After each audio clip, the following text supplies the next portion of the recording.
choisis la vie, refuser l'impasse, reproche, culpabilité, agressivité.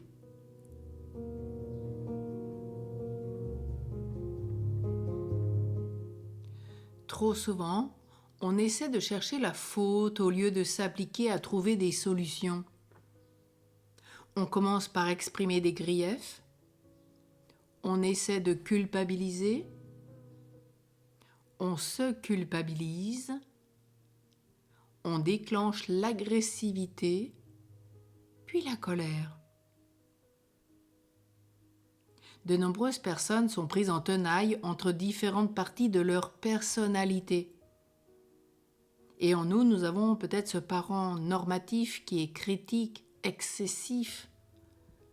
Un enfant soumis qui subit et accumule tout ce qu'il a mal vécu. Un enfant rebelle qui se révolte, revendique, agresse. Les luttes s'installent au détriment des résolutions.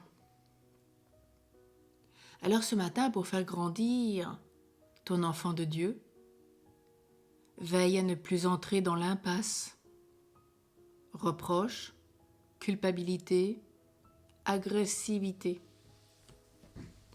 À chaque fois qu'un problème se posera à toi, songe immédiatement à la solution appropriée. Chercher un coupable entraîne des mises en compétition inutiles, dans un rapport plus ou moins.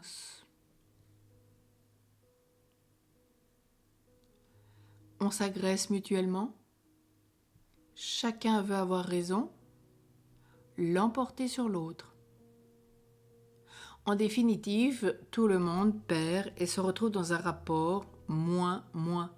Alors que nous avions vu déjà dans les Choisis la vie comment faire plus. L'un et l'autre repartent avec des sentiments négatifs. Ce qui est vrai avec l'autrui l'est aussi avec soi-même. On se fait des reproches, on se culpabilise, on s'énerve, on s'en veut et l'on tourne en rond, au lieu de décider des vrais changements. C'est ce que l'on appelle la conversion.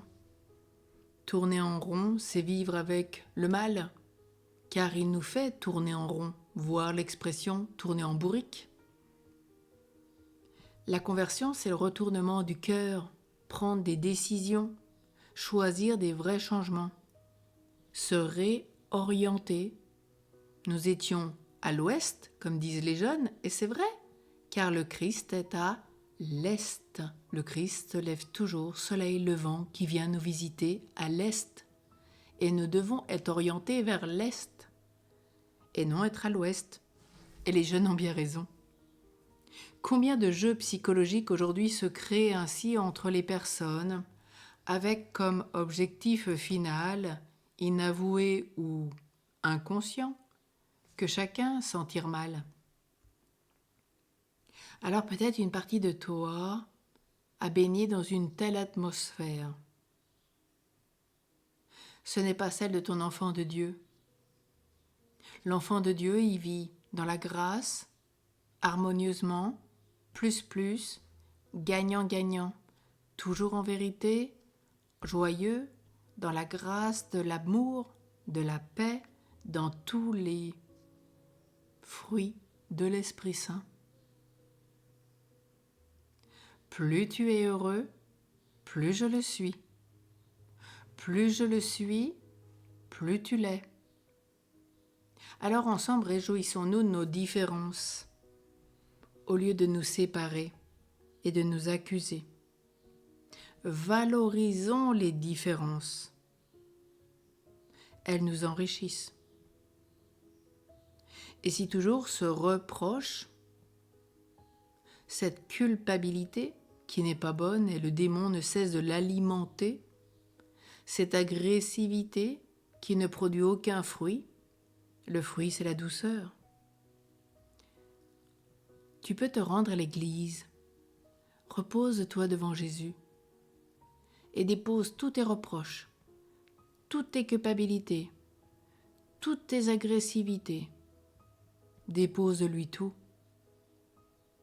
N'hésite pas peut-être à lire un passage de l'Évangile ou un passage qui te parle pour t'apaiser. Et demeure là devant le Seigneur, calme, car c'est là que tu trouveras la paix. Et quand tu ressortiras de ce lieu béni, eh bien tu seras en paix. L'amour de Dieu t'aura comblé. Si tu fais bien silence, il t'aura proposé ce retournement du cœur. Il t'aura montré un axe d'orientation, voire plusieurs. Alors aujourd'hui, remercions le Seigneur pour son œuvre en nous. Réjouissons-nous, valorisons-nous, enrichissons-nous les uns des autres.